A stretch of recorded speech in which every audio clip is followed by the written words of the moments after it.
Alright, we are recording for Tale 21, I think it is. Yes, Tale 21 from Grimm, this version of Grimm's Fairy Tale, at least. The Golden Goose, which has no connection to the goose that laid the golden eggs. None at all. So this is actually quite similar to the Queen Bee. In various ways it is constructed in certain characters, and also that there is a moral of kindness and generosity. But there's other stuff going on as well. So, I'm just trying to think how best I want to start this. We once again do have the Simpleton, who is the youngest of three sons, but just the sons of a man, not a king like in the previous thing. And, the Simpleton, youngest of whom was called the Simpleton, and was despised, laughed at, and neglected on every occasion. People didn't like him. So one day, you had the eldest son go out to cut down a tree. The mother decides, okay, here's a rich pancake and here's wine to feed and to quench your thirst and feed you, while you work. He goes out, passes this little gray man, who, gray in this case I think is almost certainly saying, yes, he's just old. But the gray man is being like, hey, can you share with me some food and some drink? Because he's hungry. But the eldest, it's actually funny. It basically says, give you my cake and my wine. I haven't got any, so he's lying. It also describes him as prudent, though, which I find curious because he's lying. That isn't exactly prudent. And prudence would typically be, I think, considered a virtue. Here, I'm not so sure. Anyway, he walks off, doesn't help the old guy. Starts cutting down the tree, but he misses with the hatchet and cuts his arm such that he now needs to return home to have it bound up. So now, second oldest. He decides he's going to go out. The mother again, here's a pancake, here's some wine. Passes the old dude, and dude's like, hey, will you share some food and wine with me? It's like, no, because if I give you any, that's less for me. Goes on, swing that hatchet, hits his leg, wounds it so badly that he has to be carried back home. So now Simpleton wants to go out, and here, let me actually see what the father is completely against it. Your brothers have hurt themselves by so doing. Give it up, you understand nothing about it. But eventually he insisted enough that the father allowed him to go. And the mother was also not being helpful here, only gave him basic cake, so just flour and water, and some sour beer. But Simpleton, being kind and generous, when encountering the little gray man, asks for food. It's like, sure, if you don't mind, just flour and water and sour beer, I will share it with you.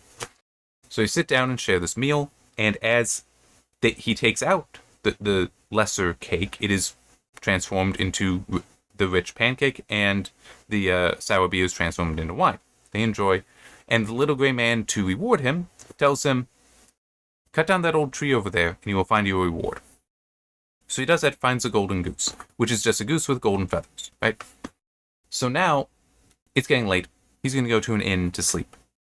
So he goes there, in to spend the night, and there's three daughters. The innkeeper has three daughters, who, seeing the goose, want its feathers. I mean, one each at least, because they'd be pretty things if not just a, ooh, gold.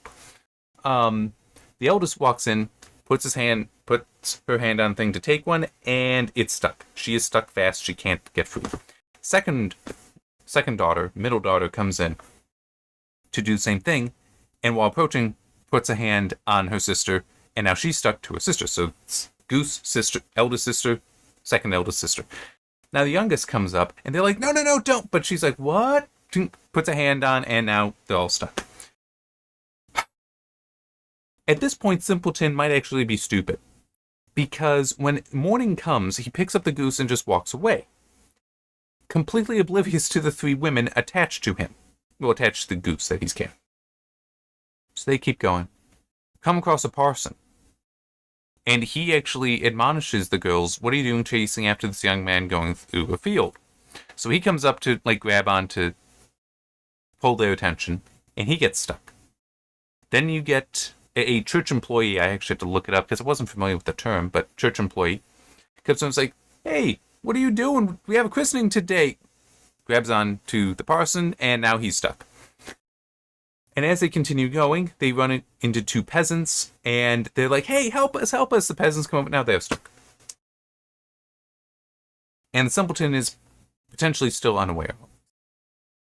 Now they get to a town that has a king.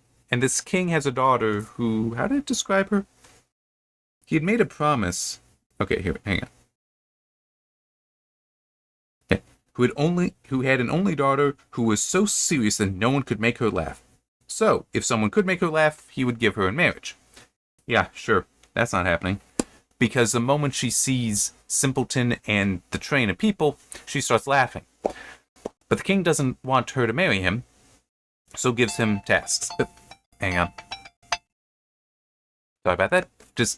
I'm running behind schedule on some stuff and a phone call reminding me to get back to the schedule, so I have to kind of be quick here.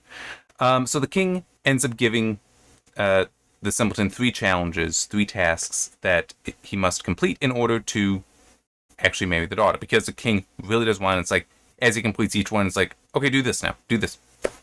So first, it's find me a man who can drink a cellar full of wine. And by the way, I do want to add that there's the concept of this wine would not be very alcoholic, but it would be clean. Same thing with the sour beer. Not necessarily alcoholic, but clean. Whereas normal well water or water from a stream might not be. That is one thing that modern day we are very fortunate about, that we can in fact largely just drink water because it usually has been cleaned. We don't have to worry about various things in there. Anyhow. So the simpleton thinking, hey, the little gray guy helped me before. Let me go talk to him. Maybe he can give me advice. Finding him, he's like, oh, I'm so thirsty. I'm so absolutely thirsty. I just drank this cask of wine, but it was only a drop. I'm so thirsty. It's like, have I got a deal for you? Brings the guy back to the king, empties out the cellar of wine very easily. Then the king's like, okay, find me a man who can eat a mountain of bread. Goes out again, finds the gray guy, who's like, oh, I'm so hungry. I just ate all these rolls, but it's still nothing. Have I got a deal for you? Come on. Takes a day, but eats the whole mountain of bread. Now, what is interesting here is it actually says that the king had all the meal in his kingdom used to make this bread. So you've emptied a cellar of wine, which this is potentially how you are staying hydrated. You've emptied that. You've now emptied out all of the meal that's for making bread. You've really hurt your kingdom. It's like you've gone through a lot of stores of things you need to sustain yourselves. But the king really doesn't like simpleton, it seems. So now he gives him a third challenge, which is find me a boat that can sail on water and on land. Again, Simpleton goes back to the gray guy who straight up says, because you helped me, hang on. I have eaten for you and I have drunk for you. I will also give you the ship, and all because you were kind to me at the first. Gives him the ship. The king has no choice now. You're marrying my daughter. And once the king dies, Simpleton becomes king. So, good for him. One thing, though, that I'm a little curious about is what happened to the goose and the train of people? There's no mention of them once basically gets to after the princess laughs. No mention. There's also no indication as to if Simpleton is not really stupid. That's just he's looked down on. Like, he could be slow. He could have a stutter. Potentially epilepsy. These would all be things that potentially you could have some sort of negative stereotype attached to that you'd call him simpleton. I think not necessarily so much epilepsy, but epilepsy is certainly something that did happen in the ancient world, and there were superstitions about it. But yeah, so I'm not entirely sure. And I would like it if there was something showing that it's not just he was a good character, being willing to help the old man, but something showing a compassion or intelligence that makes him better than his brothers besides that. Because it could still be that he's an idiot. And it also just, going back to the whole, it could just be he doesn't talk much. Or that he is a little slow of thought. Plenty of people are like that.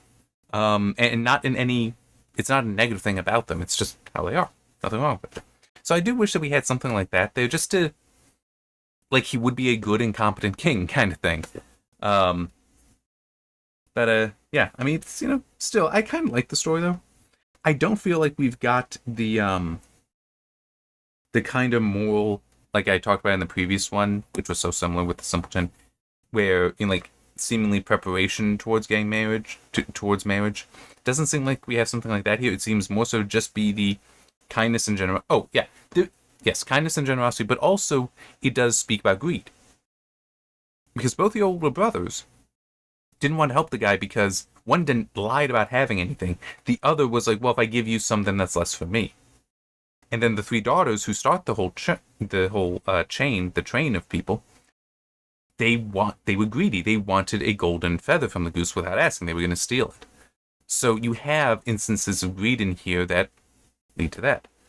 Lead to those persons' downfalls. Yeah, the king also being potentially not that competent, there might be something there. I'm not sure, though. It is what it is, though. And I still did like the story. I did like this one. I thought it was interesting. Thought it was amusing.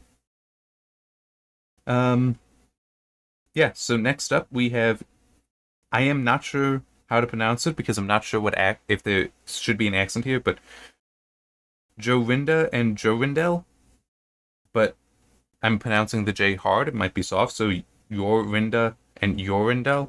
I'm genuinely not sure. And if it is a soft J, my speech impediment, I don't think likes it, so we'll see how that goes next time. Alright, oh, and then we get Snow White and Seven Dwarves after that. That'll be fun. See you then.